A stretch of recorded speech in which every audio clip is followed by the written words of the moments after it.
Provenance. Noun. The place where something originally comes from.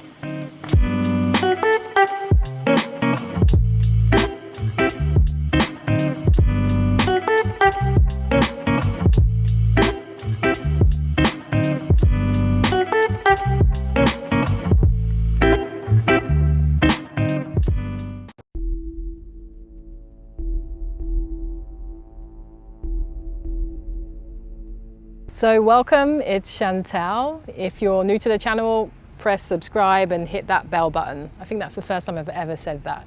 So welcome to another episode of Provenance. And I just realized this is the first time we are outside in the world, first time we are outside of the archive. And so we are on Governor's Island, which is a little island just south of Manhattan, and we're in for a little treat today. So I'm going to show you an installation that was created in 2019 called the May Room. So let's go have a look. So as you can see, I've drawn around the exterior, and we'll probably pop in and then we'll come out and we'll take you around kind of so you can see all the drawing. But let's go inside first. So welcome, we are inside the May Room. This is an installation I created in 2019, and it's the first time people have stepped into this building in over 20 years. So this original church was created during World War II and was named Our Lady Star of the Sea. It's a pretty cool name. So this church was decommissioned over 20 years ago, and I was commissioned by the Trust of Governor's Island to create an installation on the island. And so once I saw this building, I thought, this is it. And so then we went on a journey of fixing up the building, fixing holes in the roof, fixing the floor, lots and lots of fixing, and then creating a space for contemplation, freedom, and poetry. So welcome. As soon as you walk in, you're asked to take your shoes off. And I've done that so that you leave the outside outside, and you are, in a way, now you're grounded and you can start to focus on the inside. So you take your shoes off, and there's actually a little sign here that says, please remove shoes. And then we walk in. So as you walk in, you're greeted with this quiet space, this space that was designed for quiet, for contemplation, for poetry, for the voice. A place that was designed to help you be calm and recalibrate. So there's no power in here.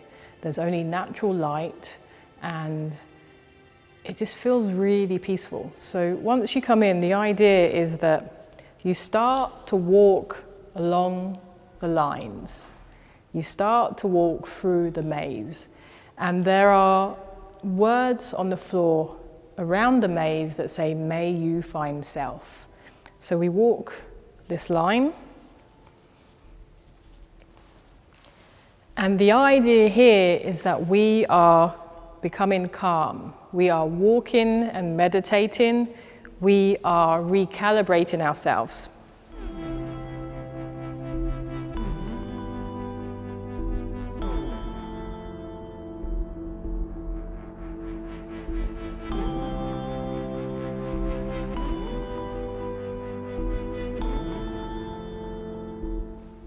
And it's funny, I can already feel myself becoming a lot calmer. There's something really magical about walking and focusing and thinking.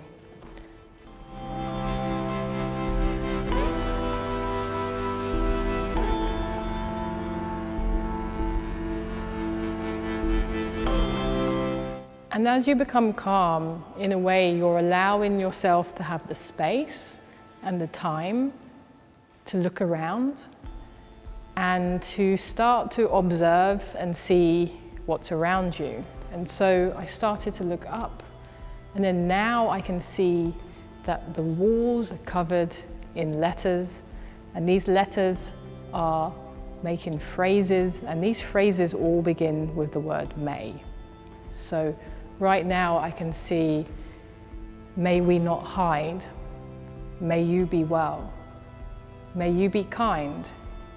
May we save trees. May you hear laughter. May you, may we. May you unplug. And so there are, I think, over 100 may or well wishes on this wall. And it's so nice actually that at first it just looks like a lot of letters, but as you do become calm, those letters start to take shape and become phrases and become wishes. And there's a sense that they are rising from you or falling into you. So there's something really kind of peaceful about that action of the letters. And around the walls, we see that there are other words that are quite positive, that represent this idea of taking yourself to a positive place of thinking and feeling and knowing. I'm just looking around and reading all at the same time. One day you will be you. So it's so nice to be, I guess, detached now from the work that I've created and just see it as an observer. So actually over here I see the words "don't hide in the corner," and we've seen that in a lot of my work. So the floor, the maze or the path, this idea came from a couple of projects that I had previously. So previously I worked with the New York City Ballet at the beginning of 2019, and I took over the floor of their home at the Lincoln Center. And during that time, I saw children and people kind of following along the line. And I thought, well, that's such a nice idea. Maybe I'll make that a little bit more literal next time. And so it just coincidentally that the May Room was the project that followed the Lincoln Center, the New York City Ballet collaboration. So it's kind of nice how one project will lead into another. And it's kind of nice how one project will kind of extend or kind of evolve what the next project is. We also have these seats around. So if we look down, this is the letter O. And actually I've seen a lot of little children kind of put themselves in here. But let's go over to another letter, so S. Okay, so we have the letter S here.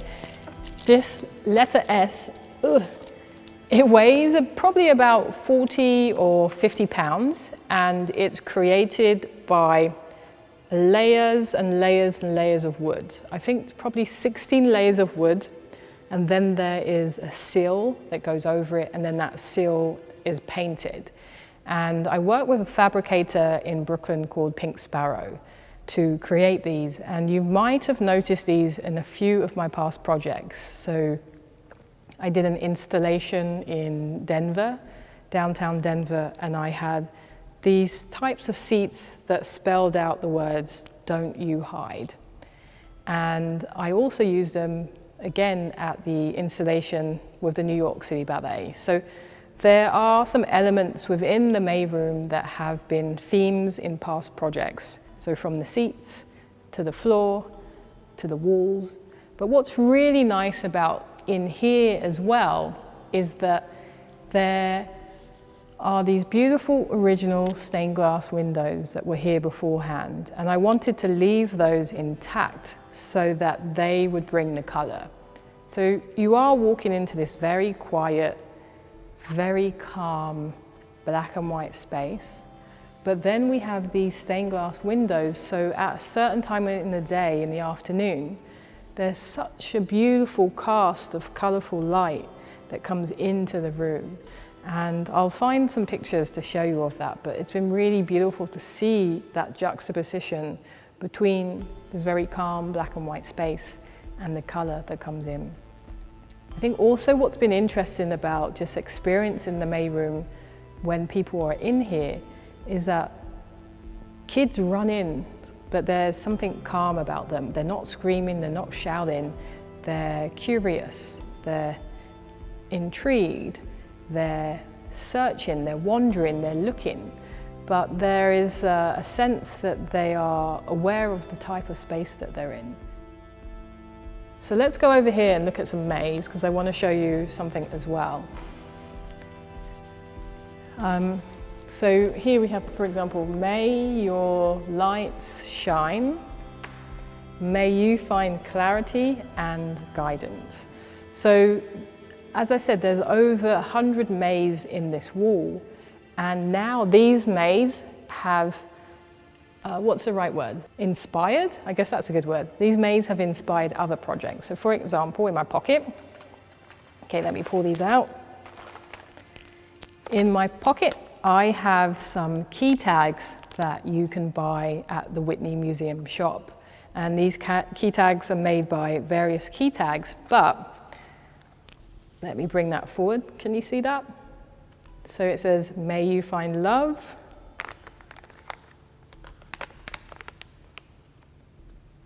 May you pick up a pen and draw.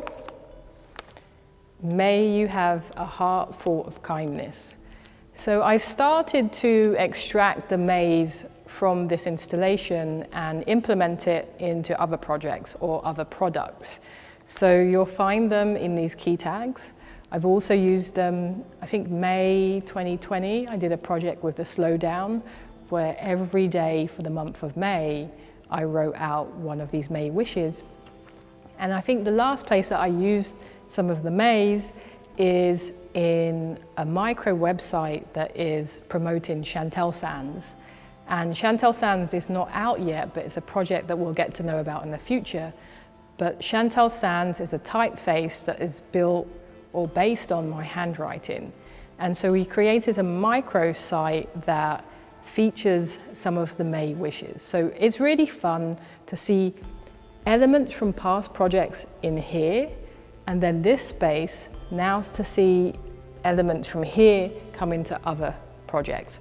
So everything's connected, everything's like a chain. You know, as an artist, I couldn't have got here without creating this, and I couldn't have got here without creating other projects like the New York City Ballet or the project I did with the Denver the Denver public art that I did there. So it's really nice to see how everything is connected and how everything informs each other. But what I'd love you to do now is I'd love you just to take a look around. I'd love you to look at some of the drawing and yeah, and then, you know, kind of take it all in. Enjoy that idea of like being here, and imagine kind of being calm and taking your shoes off and leaving the outside and walking that maze and then starting to look around.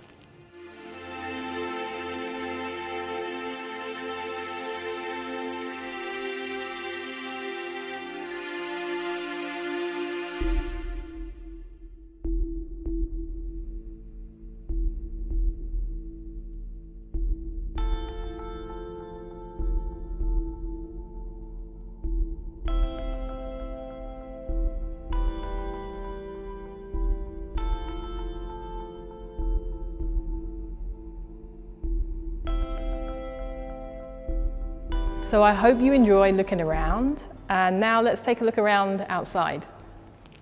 So we are outside, and I'm just going to show you around the exterior, which was created probably 2 or 3 months before we did the interior. So let's walk around and take a look. So to get up here, there was, I don't know if it was a scissor lift, it was one of those types of lifts, and I had a very nice fellow that was my lift operator, and so we were going up and down, up and down, up and down until everything was completed. So here we see the windows outside, and you don't actually get to see that there's so much colour in them. You know, they look pretty dark from the outside, but inside they're so vibrant. And it's kind of, you know, I use spray paint to do this. So I've not done that many larger scale projects with spray paint. So I can see where I'm potentially not as comfortable with the spray paint. And also there is that challenge with the, I don't know what you call this, like the skirting or the layers. And then there's another texture within that. So it was quite challenging actually creating and drawing this outside. But I'm just looking, it's a mixture of lines and faces. I can see a little word up here that says be kind. So always trying to put those little positive messages in there, like little Easter eggs. What's really nice about this is that there is this juxtaposition between the green, the grass, some of the flowers and the plants, and then this very stark black and white drawing. So there's a lot of words in here that are representation of what this island was before, who it belonged to before. And so we'll go around here. I actually remember some of this all falling down when I was drawing there. So, you know, we fixed this place up as best as we can do, but it's not in the best of conditions still. I see a massive spider web there that's going across.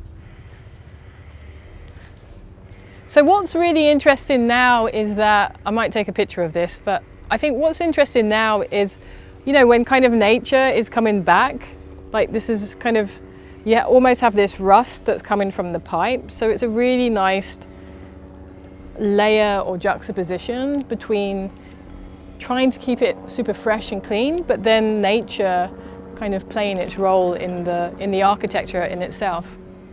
So we're coming around, and as you can see, the drawing continues, and there is even more kind of plants and greenery on this side. And there's just something that feels pretty fresh and open about it. It's so nice to be outside. You know, we've done so many of these in my archive where there's no windows, there's no outside, there's no crickets. So this is a nice change of scenery. And so when I was creating the outside of this, we invited 2 photographers down, Timothy and Roy. And so I might show a few of those photos when we edit this as well, so that you can see them. But it's just really nice actually now how like nature in a way is kind of playing its role and contributing to the texture and the layer of the work itself.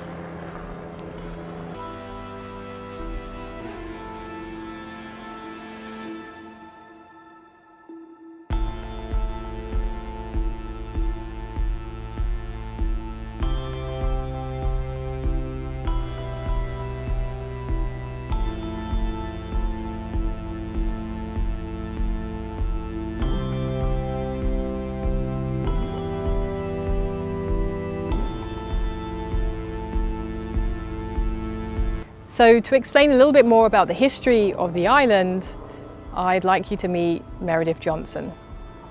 I'm Meredith Johnson. I'm the VP of Arts and Culture and head curator here at the Trust for Governor's Island.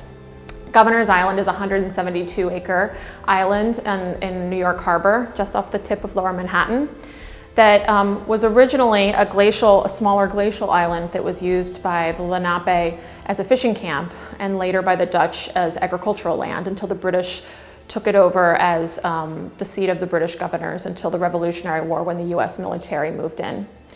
Governor's Island was a US military base from the Revolutionary War until 1966, and became a Coast Guard base until 1996. The Mayroom was a project commissioned by the Trust for Governor's Island in 2019 that's in a church that was called Our Lady Star of the Sea, that was originally built when the island was a military base in 1942, and it was decommissioned as a place of worship in 1996, and really was empty until Shantell came in and transformed this space into a place of contemplation, exploration, and the amazing structure that you see today. We were thrilled when Shantell agreed to do a new work here on the island, and this space was really the perfect vessel and has become such a loved space for New Yorkers to come, seek respite, have a moment of exchange with friends and family, and to experience new works of poetry and spoken word. So we're incredibly grateful that she did this project with us. So thank you for enjoying me for this episode of Provenance, outside in the fresh air, in the open. We definitely have to do this a lot more. So see you next time. Thanks so much, and enjoy. Get outside.